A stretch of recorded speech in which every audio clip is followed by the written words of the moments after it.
Welcome to Secrets from the Scene, a show for local musicians who want to improve their music, grow their audience, and learn about Minnesota's music scene. If you're interested in talking about all things music related and meeting interesting people from our local community, you're in the right place.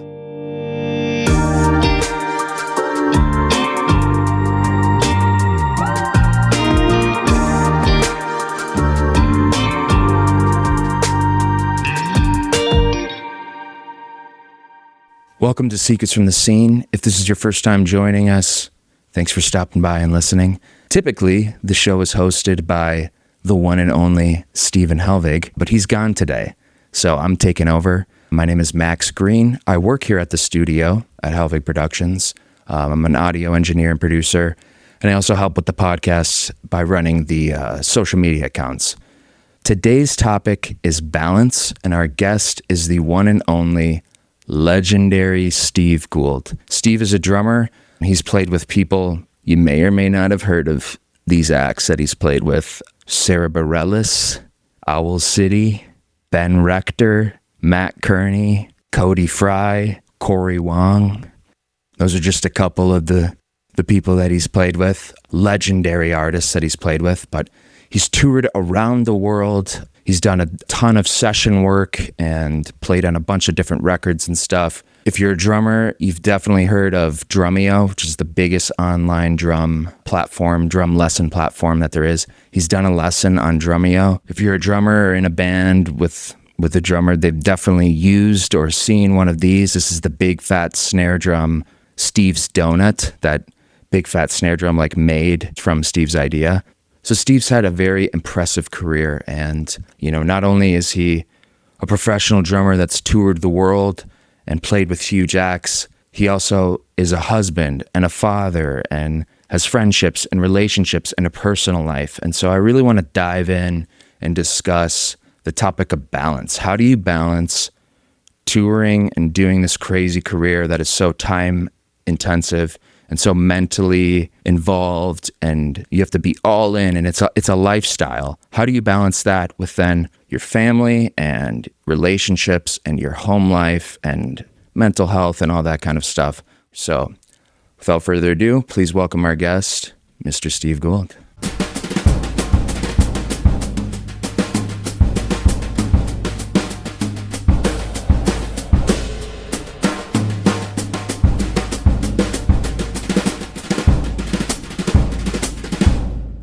Thanks for coming on today. My pleasure. Happy to be here, Max. Thanks for the invite. How do you balance it all? How do you do this life? I don't know. I don't have a philosophy. Okay. How I'm balancing it all isn't the result of a book that I read once or an axiom that I strictly adhere to. Mm-hmm. I guess the easiest way to describe it is that I'm very open to what is going to happen next, whatever that might be. I feel like the balance question that you're asking hinges on expectations, and I really don't have any. Or I have found that the more expectations I have, the harder it is to feel balanced. Okay. And that's about anything. That's about my performance. I was just playing disc golf this morning. Okay, I dropped my little girl off at preschool and went to the disc golf course by myself and had a great time because I didn't have any, I'm going to try to beat my record today expectation. I didn't go into the round thinking that I was going to perform at a certain level. It was just this will be fun. And then about halfway through the round, I got a little grumpy because the expectations started to creep in. I was playing really well. And so I was I'm going to finish out with an incredible score. And then a couple mistakes, and now I'm mentally in the gutter. Oh, right. No, I can't cling to this expectation that I somehow formed over the last 15 minutes just because I happen to be playing really well. I mean, that's a real thing that happened to me this morning, but as far as my career is concerned, who am I going to play with next year?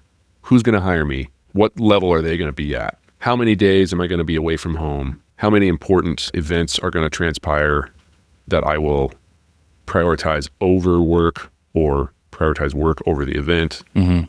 If I start to guess or make any sort of declaration about what might happen, like, that's when things start to feel really difficult. Yeah. If I'm just gonna like roll with it, then whatever comes is what comes. When did you start having like a family and stuff? When did that come about? Well, right away, really before my career progressed at all. What age range? I was 18 when I met my first wife at college, and I was playing some gigs here and there, but most of the playing that I was doing at age 18 was just for fun, or I would say more for experience, for research, for the love of the game.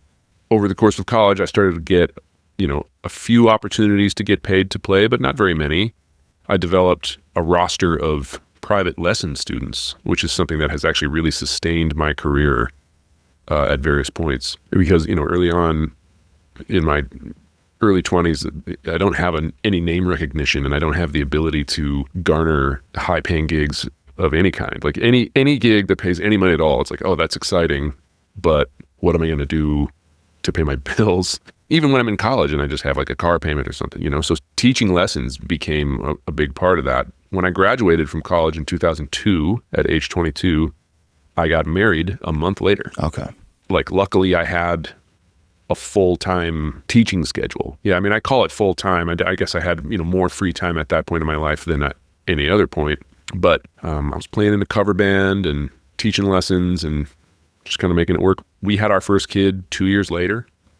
So by the time I was 24, I had a newborn at home, and not much going on in my music life aside from teaching lessons and hustling for cover band gigs and playing in churches. Okay. Which, yeah, that's a balance right there. Like, just having a wife and a kid and like a newborn. And then early church gigs and late Totally. gigs. Yeah. My first wife and I did not see each other very often. She worked a day job, got our health insurance. I stayed at home with my eldest daughter, Betty, just like raising her. And then her mom would get home from work and I would be heading out to go teach lessons and go to a rehearsal or a gig or something like that. That happened for a few years. We got pregnant with our second daughter when I was 28. And I remember thinking at that point, like, man, I probably need to give up this pipe dream of being a musician. I probably have to get a real job if I'm going to have 2 kids and I'm not even 30 yet. And instead, a lot of the networking that I had done as a player over the course of my 20s was starting to come to fruition in terms of better and better gigs. So it didn't really make sense for me to say no to these kind of high-paying wedding reception, private party, or like playing on somebody's record. It was all here in Minneapolis. I hadn't done any touring yet, which worked out well as far as having, at that point then, a 4-year-old and a newborn. It wasn't until I was 29, I guess the following year, maybe I was 30, I started working for this Christian kids band called Go Fish, kids music, but, for churches, vacation Bible schools and stuff. And that was the first time I was ever actually on like a tour bus. And the touring schedule wasn't heavy. We played a lot of Christian music festivals and big concerts at churches, and it was like a big production. I mean, there'd be 2,000 people there. 50% of them are under the age of 8. And then there's all these confetti cannons and laser beams and stuff. And like, it was fun. And I just thought, ooh, I want to do more of this instead of just teaching lessons and playing in cover bands. Owl City came next after that, but it wasn't for a couple of years. Not to like sidetrack too much, but how did that come up? Like the Owl City gig? Yeah. At that point, I had a reputation in this town for being a sub. Okay. With some dependability. If your band is playing and your drummer can't be there, who are you going to get to fill in and have it still feel like you want your band to feel? I guess I had the reputation of being able to do that. At that point, I wasn't in any cover bands as a member, but I was playing with all of them with some regularity as a sub. And Owl City needed a sub. They had booked a couple of additional shows because they're all from here, or that band is based out of Minneapolis.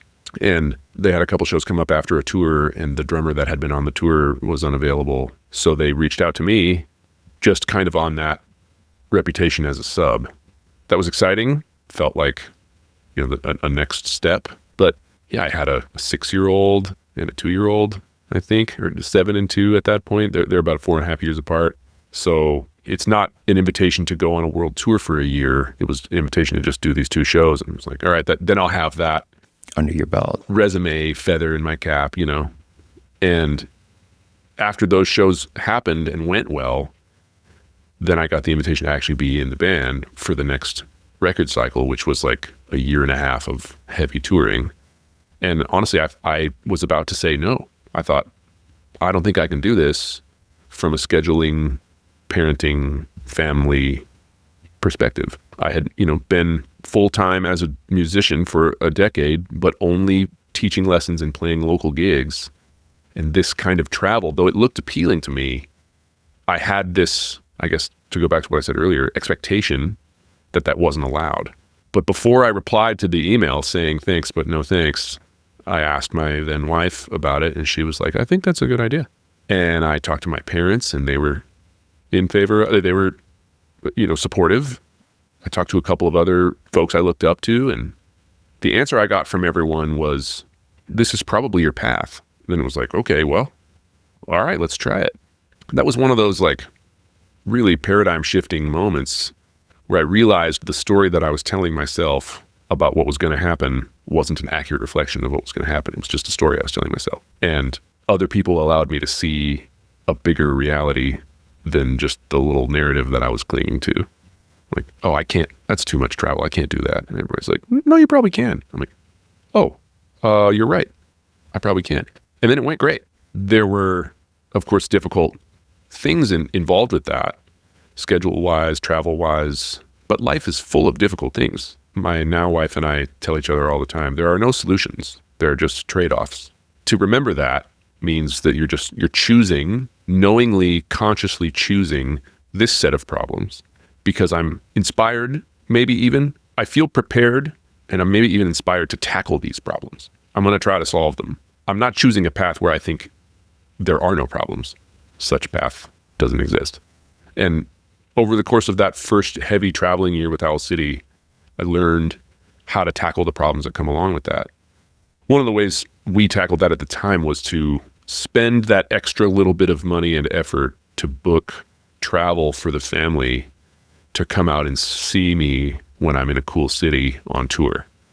That created bond for us as a family, for my daughters and my ex-wife and I, and it also helped to bridge that time gap of being away from each other. And then I would do the same in reverse. I would maybe fly home on a day off instead of stay in the city where we have the day off and like spend some time with them that way. Or, that it feels like a daunting challenge as far as, waking up early and getting on an airplane or whatever, or maybe it's daunting from a financial standpoint, like, look what it's going to cost for you guys to all fly out here. But we found, and I continue to this day to find that that's always well worth it. The connection, that's really what matters to me in life in general, is connection. So to spend a little bit of, I guess I can't think of something I'd rather spend money on than time connecting with the people that matter to me. So it's maybe an ingredient in terms of the balance component. Like the fact that it exists for me the way it does, the balance, is probably because I'm willing to spend money and effort on creating time for connection. Yeah. Someone who is living in a story where that's not allowed, can't spend money on that stuff, is going to suffer with a different set of problems. Yeah. One of my really good friends, he's a live sound engineer, so he's gone probably 10 months of the year. And so he's been doing this for probably about 3-ish years now. And when he first started doing it, it was very, very hard for him and his wife. And so she would do kind of the same thing where she would fly out, spend a weekend with him in X city here. And then a couple weeks later, she'd fly out to another one and slowly was able to like transition into the new life or their new reality a lot more comfortably than just see you in 3 months, and slowly build up a tolerance for this new reality that they're in, and now everything's fine. But yeah, it was just, that's interesting. What was the kind of like, you said it was about a year and a half of a tour or with Owl City? Yeah, I was busy with them from like April of 2012 all the way through the following August. Yeah, probably about 14 months of like pretty heavy schedule. It'd be like a month of touring and then a couple weeks off, or what was that kind of timeline? It always varies depending on the artist and how aggressive they want to be with things. But like the really dense stretch was 3 weeks on, 1 week off, 7 weeks on, 1 week off, 5 weeks on, 1 week off, 3 more weeks on. Like it was a lot with very little break, but I was thriving. I mean, I was really enjoying the experience, the challenge, what I was learning, and we were, I think, making it work about as well as anybody can as far as a family life dynamic. That is not the kind of schedule that anyone can make work in the name of balance for like 10 years straight. Like what I just said, what I just described was like the peak of it. And kind of at no point since then have I done that much. At once, kind of like... That much density. Okay. Yeah. So, you know, that again is kind of like life has these cycles and rhythms to it, ebbs and flows. That was a moment of density. Nobody's touring life is that permanently. That's how you burn out. I've been fortunate to work for artists who aren't trying to burn out their band, aren't trying to burn out their people. But I have observed that this industry contains some of that. Some of my peers have worked for artists where they're just getting, you know, laid flat on the ground with the demands. They're just getting flattened by the demands.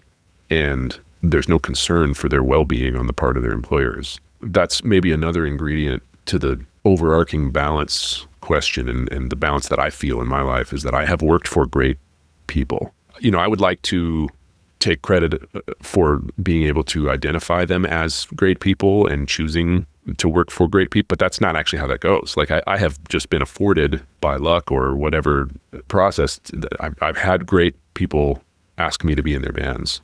Ben Rector, Sara Bareilles, Cody Fry, Matt Carney. These are incredible individuals to work for by comparison to some of the other people that my friends work.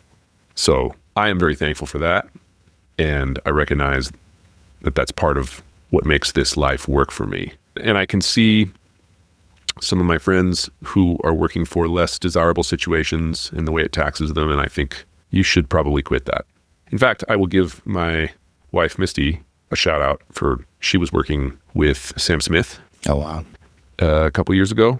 And that was very lucrative and, you know, big shows. And she determined that the overall experience of working in that organization was not worth as much time as she was going to have to put into it, even though it was really lucrative. She was just like, this isn't the environment for me.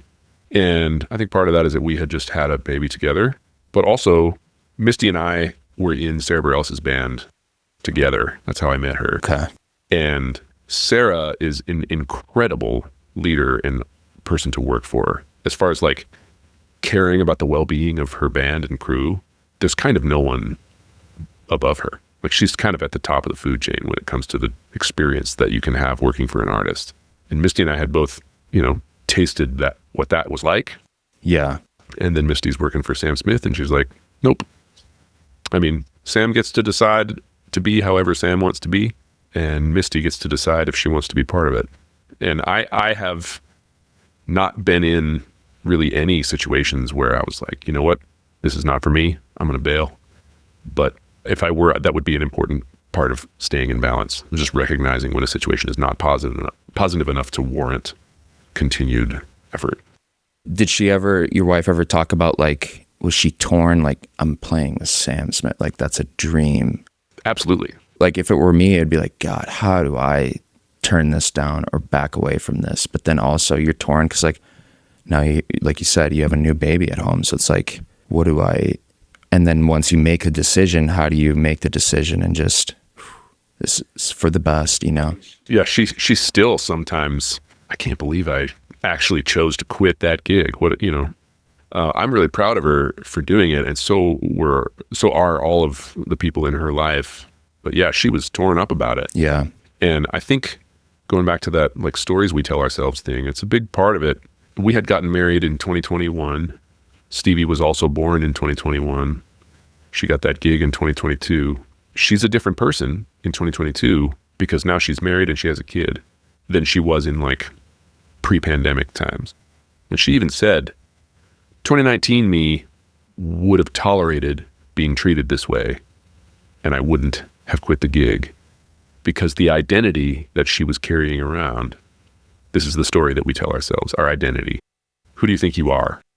Yeah. It's just a story you're telling yourself. I mean, yes, it's based on life experience, but most of how we view ourselves is based on this kind of narrative that we carry that we call our identity. Yeah. And then life experience changes that. And she became, Steve Goold is her husband and Stevie Mason is her daughter.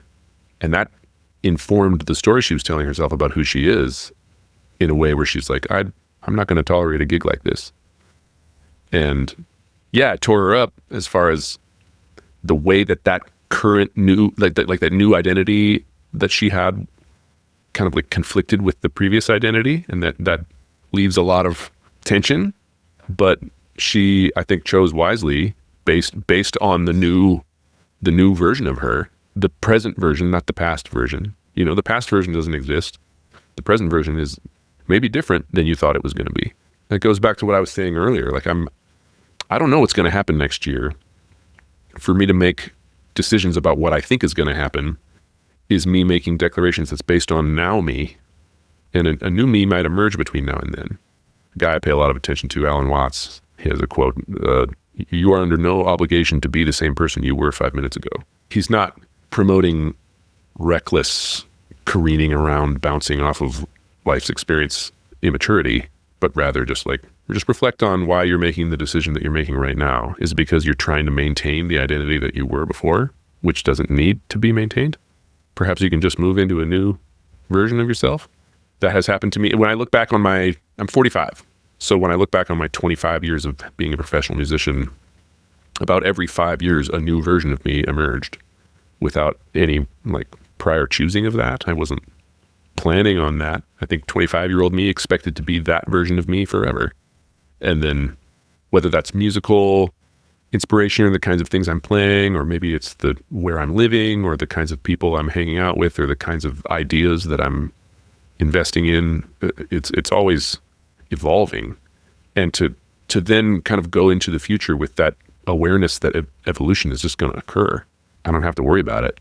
I can just let it happen. When you take a gig and you're in a band or playing in somebody's band or whatever, and then that comes to an end, I've always wondered, how does that work? Where, when a cycle or a tour or whatever ends, and then you're back at home, are you waiting for a phone call from that same band again to do it again? Or is it just, oh, they're touring again, but I never got the phone call. So does this mean I'm out of the band? I don't have the gig anymore? Do I have to start looking for another? How does that work?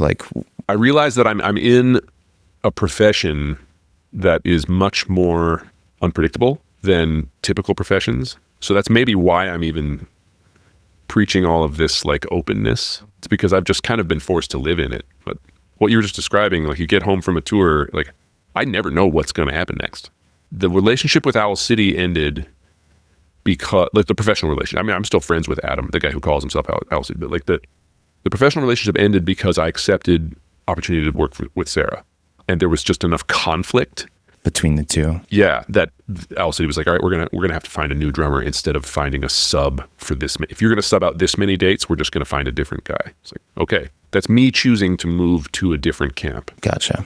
The professional relationship with Sara ended. I mean, I played with her again in 2018, and my wife and I are still friends with her, and I wouldn't be surprised if I played with her again. But that touring cycle ended for her in 2014. She decided to stop touring. Oh. So I didn't work for her again until 2018 because she wasn't playing shows. She wrote a musical, a very successful one. She wrote a book. She's writing another musical now. She did a tour in 2019 that my wife did. She didn't ask me to do it. That's her choice.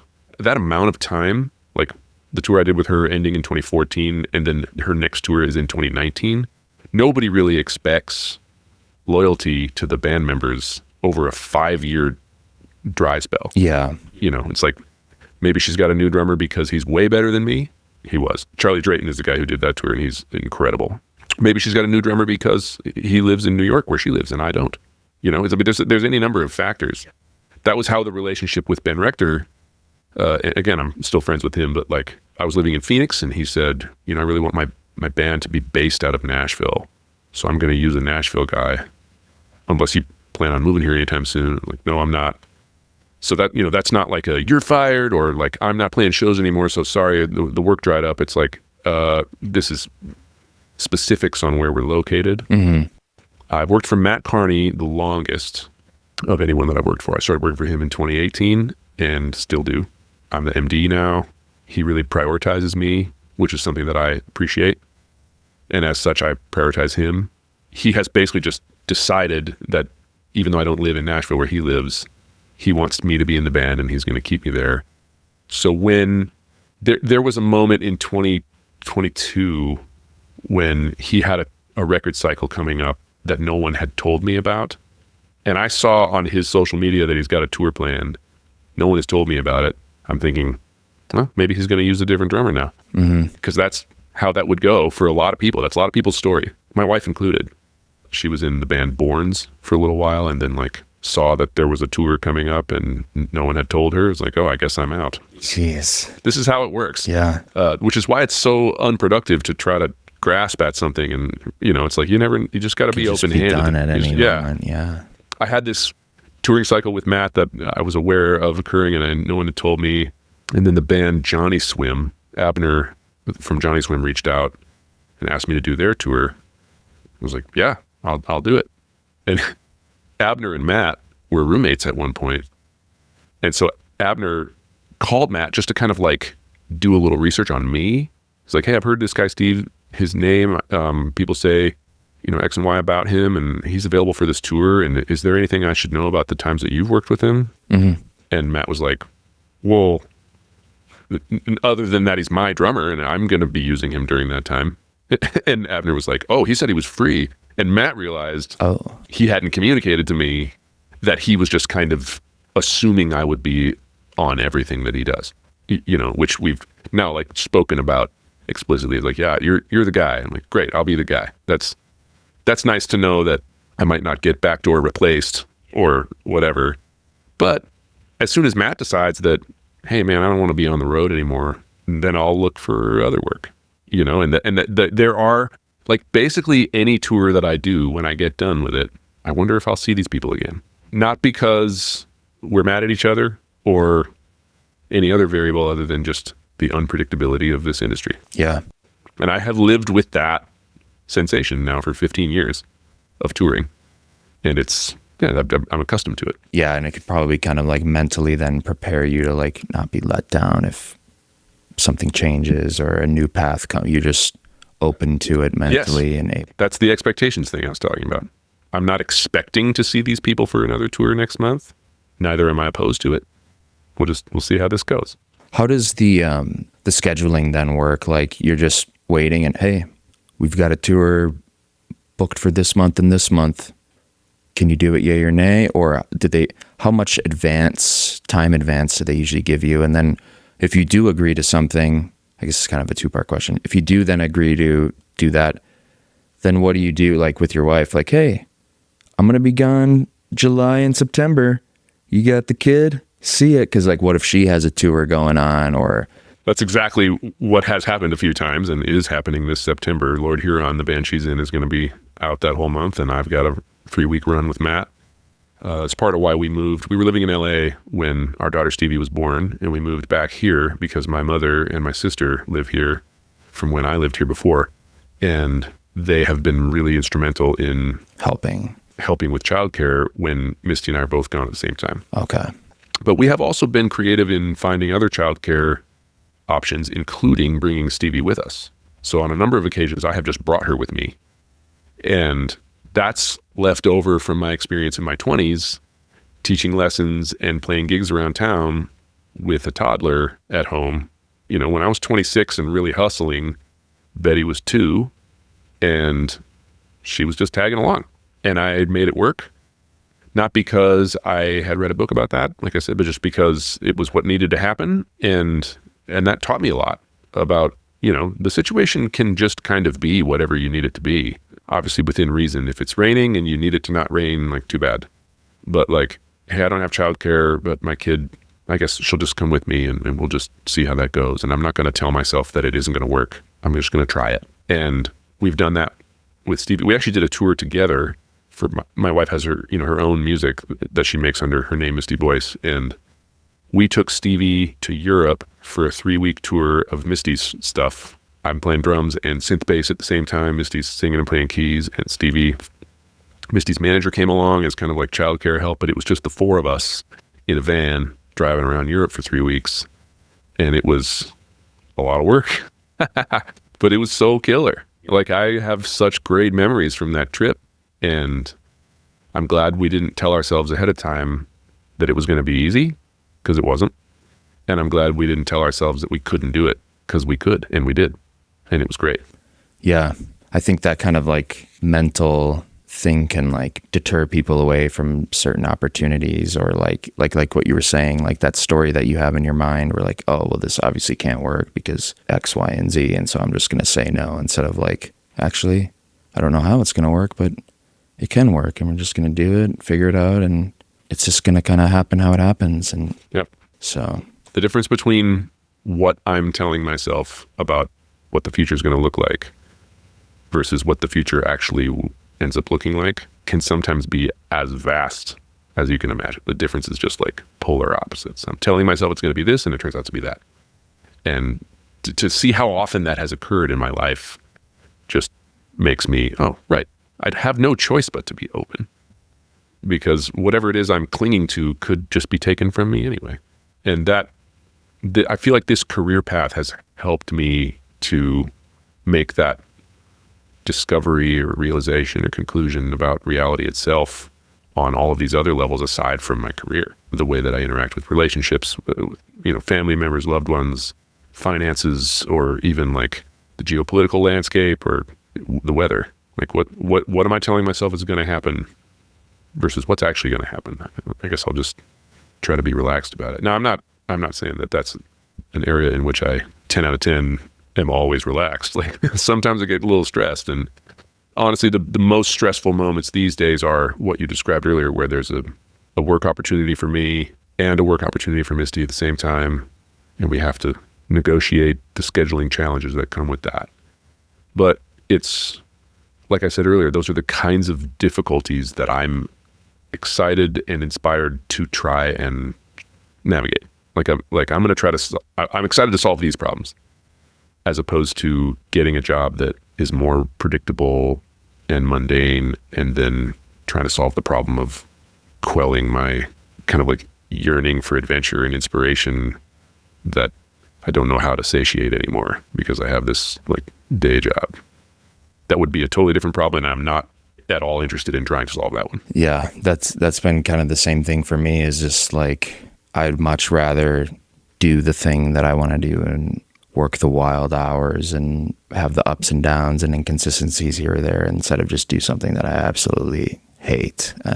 But by doing the thing that you love and doing that more adventurous thing, and it comes at a different set of costs. So it's just like, for my own personal life, it's like, God, man, like, is it worth, what if the studio dries up? Like, we just can't book enough to stay afloat? Or what if the band I'm playing with breaks up all of a sudden, and now I don't have this gig that I've been working for years, and now I'm out of money, don't have a job, and now I have to look at my wife and say, oh, I gotta figure something out quick, and it's all over, so it's just like, it's that constant, like, trying not to go worst case scenario and just pushing through and keep busting your ass and working hard down the path, and not, if for some reason that worst case scenario day comes, just being able to roll with it and move forward. But at least for me in my life, it's like, I'm going to keep doing this and these things as long as I can, and just see how far I can push it and see where it goes. Cause it's like, you never know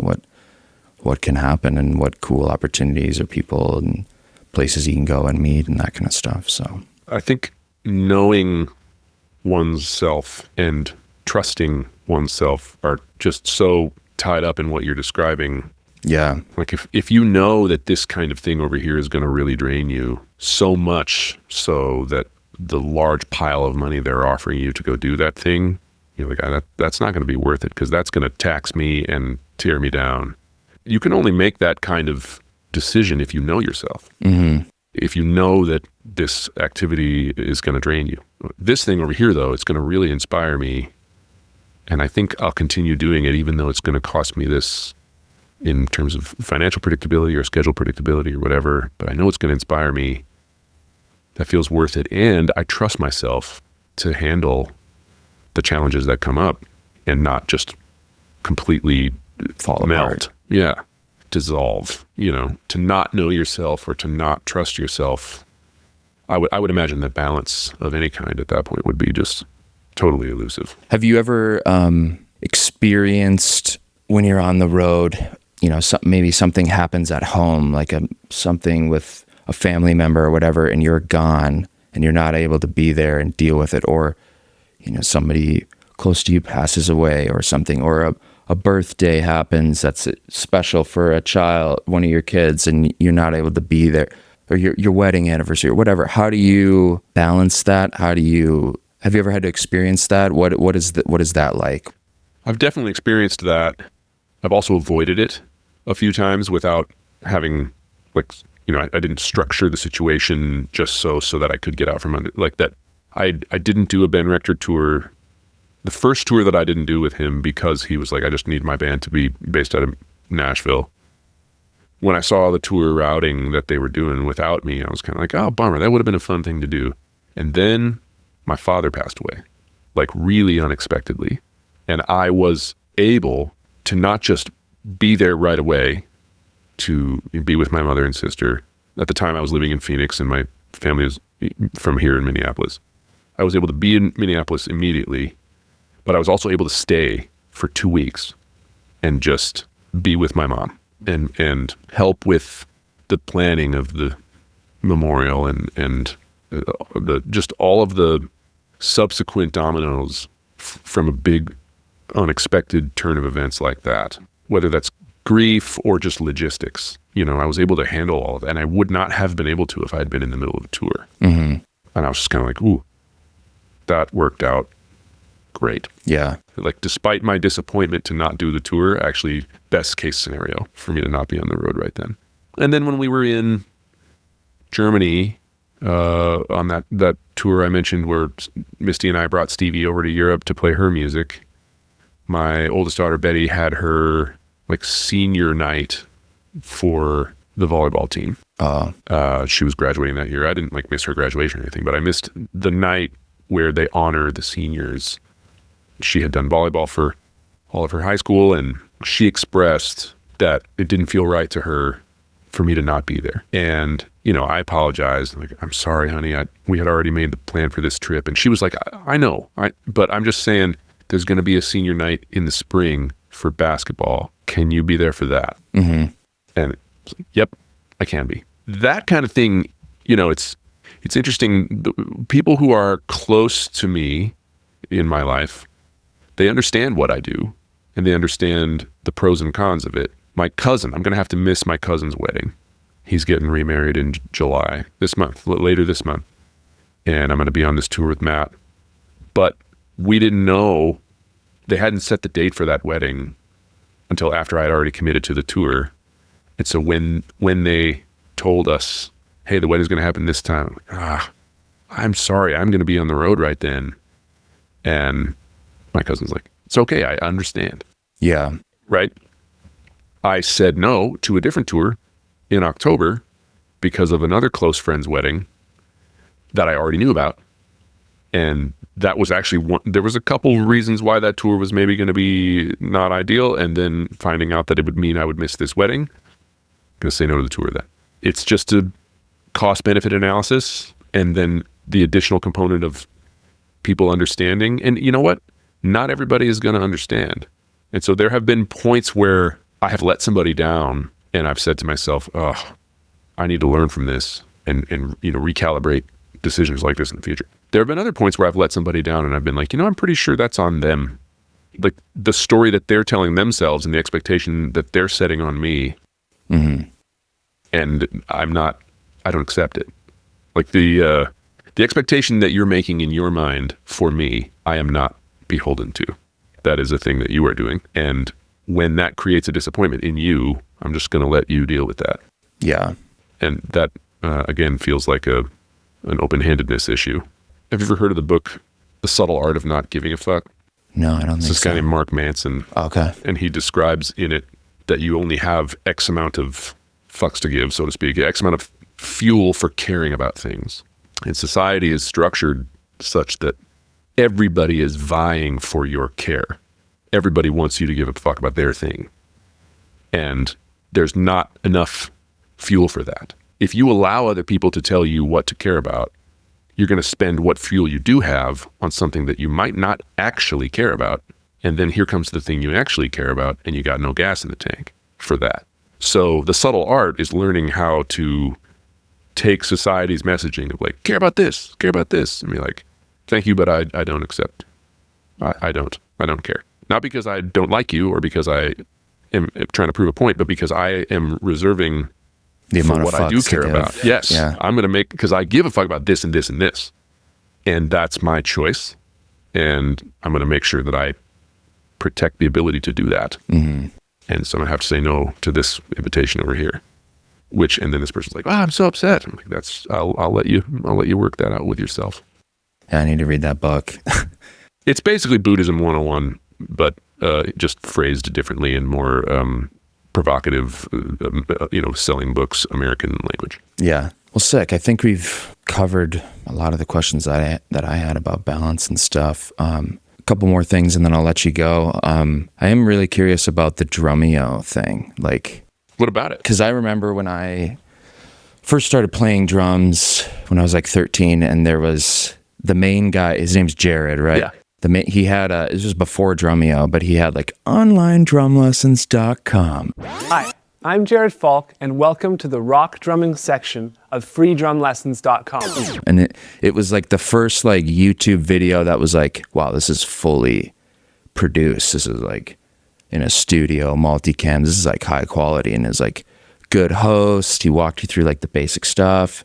And then over the years, it slowly progressed, and he started Drumeo or whatever, and that just blew up and blew up and blew up, and they had way more cool content. And it's like every huge drummer ever is like on there, and the types of videos that they have, even if you're not a drummer, like some of their stuff is just really like entertaining and engaging, and it's very like genius the way that they've managed to take drum lessons and turn it into something so much more than what it is. But I just want to know like your experience with like that, like how did you get to do that? What was that like? What like that Jared guy just seems like he'd be just like a super fun guy to like hang out with. And Jared Falk. yeah, he is a friend and was before I did that. Oh wow. He's a drummer that worked for this other guy from Canada named Perry Springman, my friend Steve Clausen on bass with that group. I subbed for Jared a bunch when this artist Perry came to the US.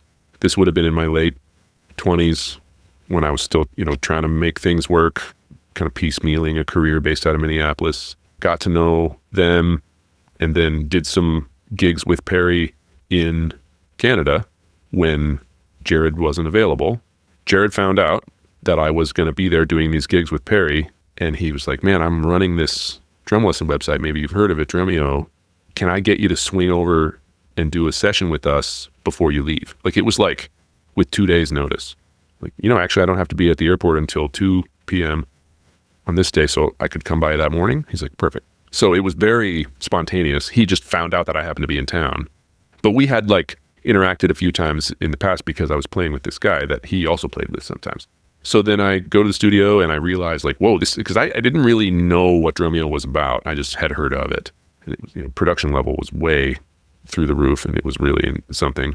I gave a live presentation. So like the users were there, as many of them as could log in, and they could leave comments and stuff as it was happening. And it was in that live presentation that I played a Sara Bareilles song along with the tracks, because I was working for her at the time. And so I had the stems with me in the laptop to do that. And he cut that performance out of the main lesson and put it on YouTube so anybody could see it. But what I was doing was just a session for the Drumeo users. Oh, okay. As like a whole lesson. It was like an hour and a half. And I gave this presentation on paradiddles and kind of like the way I utilize them in my playing. And probably 70% of the users were like, this is boring. This guy is too heady. 30% of the users were like, whoa, this is so insightful and helpful. And that was my experience overall. That has been my experience overall in the online drum lesson space, period. If you think about how many drummers there are in the world who are looking for online lessons, you can start to create a pie chart of what kind of thing they're hoping to get out of the drum lessons. What I can teach you is how to be a professional drummer who gets hired by artists to play songs that are original music and are, creating the machine of the music industry. Or I can teach you how to play in a cover band well or whatever. What I can't teach you is how to play something really fast and impressive in its own right that's going to get you a viral TikTok video, because that's not what I do. I can't teach you something that I don't myself also know about. And what I realized was that the largest portion of the online drummer lesson market, the majority of them don't want to learn to be like what I would call like real drummers in the professional space. They just want to learn tricks. And I was not teaching any tricks. It is fully within their right to want to learn tricks.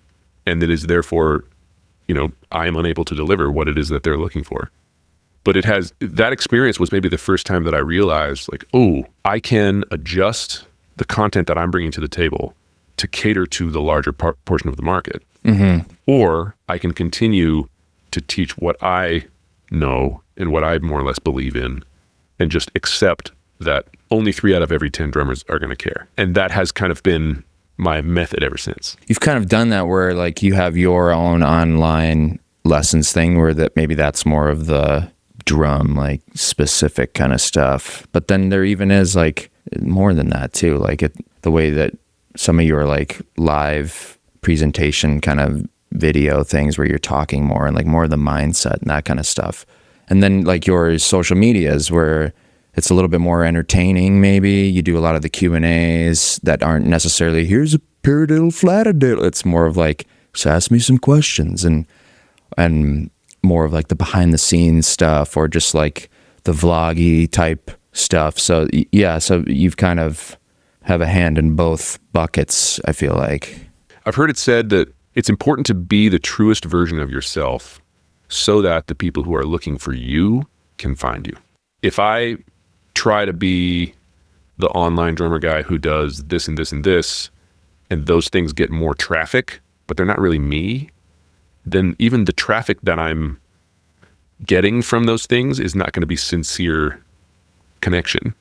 Like if I can just be who I am, just blatantly, unadulterated, just shoot it into your veins, this is me, then the people who are like, I'd like more of that, they mean it. Yeah. And so like at this point, I don't have as many followers on Instagram as I perhaps would if I just posted chops videos all the time. But the people who do follow me are genuinely interested in what I have to say, what I have to offer, as an artist or as a thinker, or as a teacher, or just as a friend. And that genuine interest is what I'm wanting. As I would like for you to want to take a lesson from me because you actually want to hear what I think, not because you want me to do this thing for you that I can't do, but I just happen to be the closest teacher to you, So I feel like curating my online persona, so to speak, has been an exercise in just not putting a mask on, but just showing you the full me and assuming that a percentage of people will want that. Perhaps it's not the largest percentage, but like I'm uninterested in a marketing game. Yeah, and we've had that with that kind of conversation with some of the clients that we work with here, because we'll do like promo videos with their music and stuff as well. And it's a lot of people like, God, I just hate social media. I don't know what to make. I don't know what to do. It's like, and we found like whatever you do and make, actually enjoy doing it. If you're trying to do the cringy vloggy thing, or if you're trying to do more of the super serious look, or you're trying to do the funny thing, if that's not who you actually are, people are going to see through that, and you're just going to eventually just stop and burn out. Like the only way you're going to be able to be consistent with content and stay up with your TikTok and your Facebook and your Instagram. It's like if you're actually making stuff that you enjoy making, or I was just going to say that as you mentioned burnout, like we're back to this balance topic. Like if I'm stoked to keep making content, it's only because the content that I'm making is really me and I'm excited about it, therefore. Otherwise it becomes homework and that's how you get burnt out. Yeah. Oh, I got to go do more homework. It's a chore, yeah. Yeah, it's like, no, I'm stoked. Like every time I do the Q&A, I'm like, this is going to be fun. So like, oh, I got to do Q&A tonight. Oh, I get that. Well, sweet. I think we've covered a lot of really good things. Thanks again for doing this. I definitely learned a lot. One thing we always do before we wrap up an episode is just, because the show is called Secrets from the Scene, so share maybe one secret to the scene that, or one piece of advice or something that you want to leave the listeners with. Secret. How about this? Nobody knows what they're doing. Nobody. Regardless of their position of their title or their position of perceived authority or influence. Like just because this person is this artist's manager doesn't mean that they actually know what they're doing. They have perhaps more experience managing than I do, but they still don't know what they're doing. None of us know. And it's very freeing to just be like, oh, we're all just doing our best. Instead of, well, I'll trust him because he knows what he's doing. Nobody knows. That's the secret. Nobody knows. We're all just doing our best. It's great advice. All right. Thank you so much, Steve. Thank you, everyone, for watching and listening. Make sure to like and subscribe if you like the content. And we've got more episodes coming, so we'll see you next time.